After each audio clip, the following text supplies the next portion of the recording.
राम का जन्म। भगवान राम एक ऐतिहासिक महापुरुष थे और इसके पर्याप्त प्रमाण हैं। शोधानुसार पता चलता है कि भगवान राम का जन्म 5114 ईस्वी पूर्व हुआ था। चैत्र मास की नवमी को रामनवमी के रूप में मनाया जाता है। उपरोक्त जन्म का समय राम की वंश परंपरा और उनकी पीढ़ियों से भी सिद्ध होता है। अयोध्या के इतिहास और अयोध्या की वंशावली से भी यह सिद्ध होता है। राम के काल में नदी में नाव और पोत चलते थे। इसी काल में कुछ लोगों के पास विमान भी होते थे जिसमें 4 से 6 लोग बैठकर यात्रा कर सकते थे। रामायण के अनुसार रावण के पास वायुयानों के साथ ही कई समुद्र जलपोत भी थे।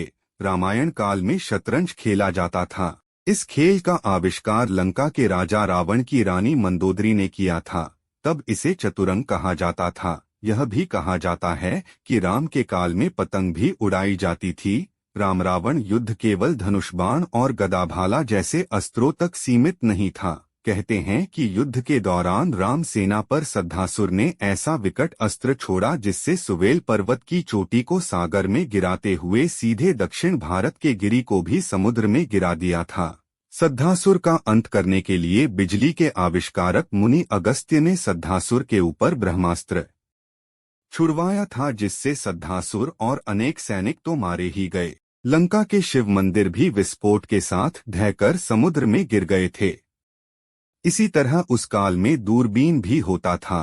राम को अग्निवेश ने एक विशिष्ट कांच दिया था जो संभवत दूरबीन था। इसी दूरबीन से राम ने लंका के द्वार पर लगे दारूपंच अस्त्र को देखा और प्रक्षेपास्त्र छोड़कर नष्ट कर दिया था। राम और रावण की सेनाओं के पास भुशुंडियां, बंदूकें थीं। कुछ सैनिकों के पास स्वचालित भुशुंडियां भी थीं। अगस्त्य ने राम के हितार्थ शंकर से अजगव धनुष मांगा था। इस धनुष की व्याख्या करते हुए श्री शाही लंकेश्वर में लिखते हैं, चाप अभी बंदूक के घोड़े ट्रिगर के लिए उपयोग में लाया जाता है। चाप ट्रिगर का ही पर्यायवाची होकर अजगव धनुष है। पिनाक धनुष में ये सब अनेक पहियों वाली गाड़ी पर रखे रहते थे। तब चाप चढ़ाने अथवा घोड़ा ट्रिगर दबाने से भंजकर विस्फोट करते हुए शत्रुओं का विनाश करते थे।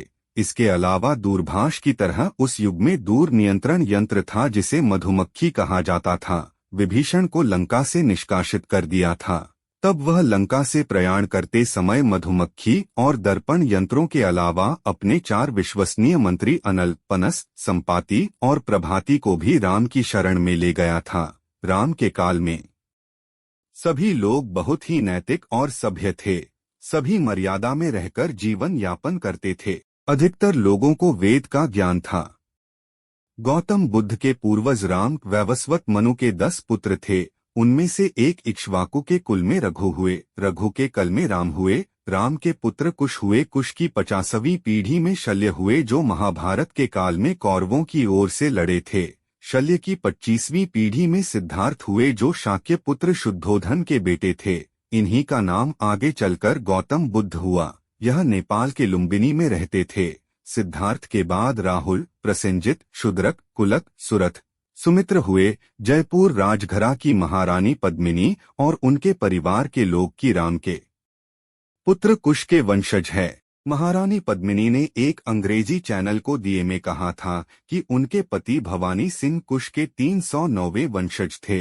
रामायण काल के ये लोग आज भी जिंदा हैं। आपको यह जानकर आश्चर्य होगा कि रामायण काल के 3 लोग आज भी जिंदा है। इनका नाम है हनुमान, जामवंत और विभीषण। इनके काल के पूर्व के 2 लोग भी आज तक जिंदा है। उनके नाम हैं विरोचन पुत्र महाबली और जमदग्नि के पुत्र परशुराम।